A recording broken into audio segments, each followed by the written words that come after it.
Hello प्यारे बच्चों, कैसे हो यार आप सभी लोग। आज हम इस चैप्टर के अंदर यानी अपने इस लेक्चर के अंदर समझेंगे कि एम्प्टी सेट क्या होता है, इनफाइनाइट और फाइनाइट सेट क्या होता है और इक्वल सेट क्या होता है। तो चलिए स्टार्ट करते हैं एम्प्टी सेट के साथ। Let understood by an example. देखो मैं आपको एक एग्जांपल के थ्रू समझाता हूँ कि ये होता क्या है।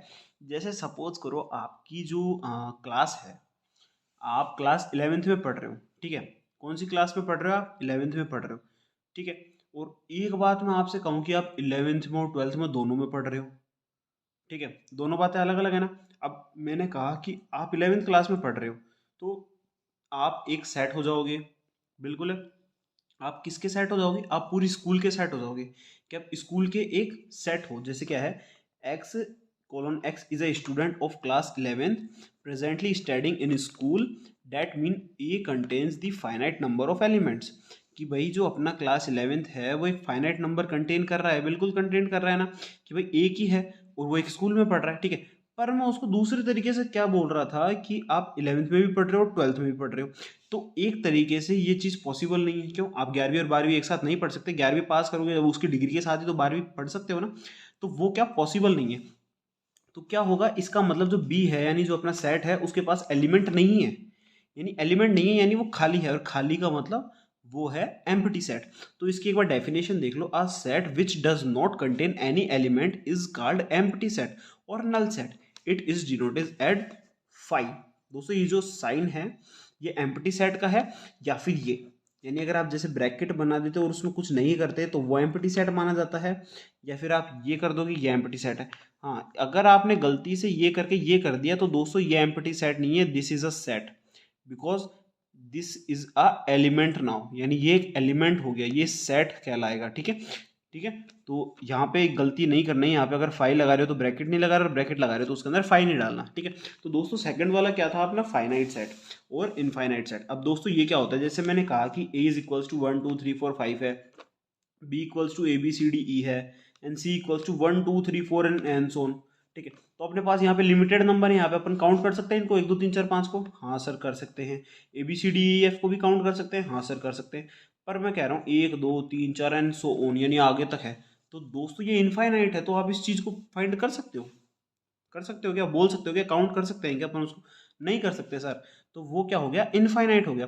तो दोस्तों अगर एलिमेंट लिमिटेड है, काउंटेबल है, तो वो फाइनाइट सेट हुआ।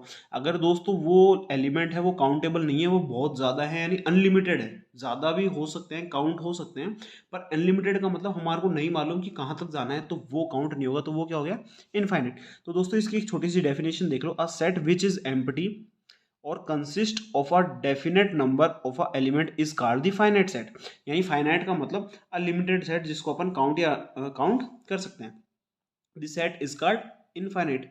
एक मिनट, अब ये क्या है? Otherwise this set is infinite, यानी अगर नहीं है तो इसका मतलब सेट इनफाइनाइट है। जैसे अपन ने कहा कि ये है तो ये फाइनाइट है। अब ये फाइनाइट, अब जैसे ये है, अब ये क्या है? ये नहीं है तो ये इनफाइनाइट हो गया। In a set a number of denotes a number of element denotes as N A is equals to 5, N B is equals to 5 and N C is equals to infinite. इसका मतलब ये है, जैसे मैं इसमें number denote करना चाह रहा हूँ तो अपन क्या करते हैं? N is a number and A is a element, वो sorry A is a set. जैसे मान लो मैं जेड सेट ले रहा हूँ, ठीक है। तो जेड क्या हो गया? इन्फिनिटी हो गया। क्यों? बोलो कौन बताएगा इस चीज़ का जवाब? हाँ सर इन्फिनिटी होगा। मैं बताऊंगा क्यों। क्योंकि सर जेड क्या है? एक इंटीजर है, और इंटीजर माइनस इन्फिनिटी से लेके इन्फिनिटी तक होता है। तो सर हमारे को नहीं मालूम उसके अंदर कितने नंबर आएंगे, तो हम उसको काउंट नहीं कर सकते, इसलिए आपने इनफाइनाइट लिख दिया। हाँ बच्चों आपने सही आंसर दिया है। तो देखते हैं इक्वल सेट क्या होता है। Two set if the set have the same element then a is equals to b.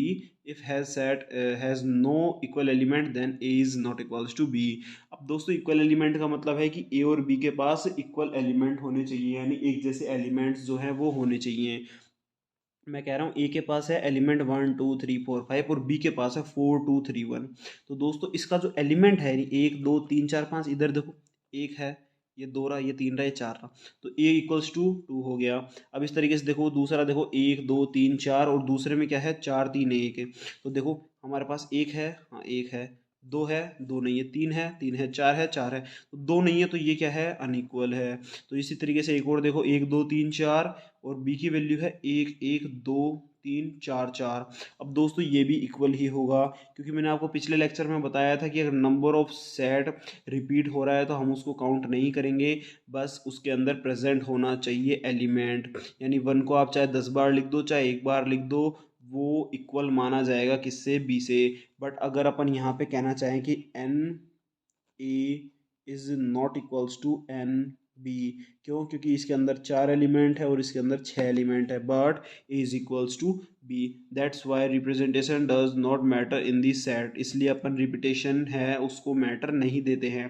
तो दोस्तों आपको मैं जानता हूँ आपको तीनों चीज़ें अच्छे से समझ में आ गई होंगी, और नहीं आई है तो एक बार वीडियो को दोबारा देख लो, और अगर आपके दिमाग में कोई सवाल घूम रहा है कि सर ये कैसे हो रहा है, तो वो आप मेरे को कमेंट सेक्शन में बता सकते हो। तो मिलते हैं फिर नेक्स्ट वीडियो में एक नए एक्सरसाइज और एक नए लेक्चर के साथ जो है 1.2। तो अब तक के लिए गुड बाय।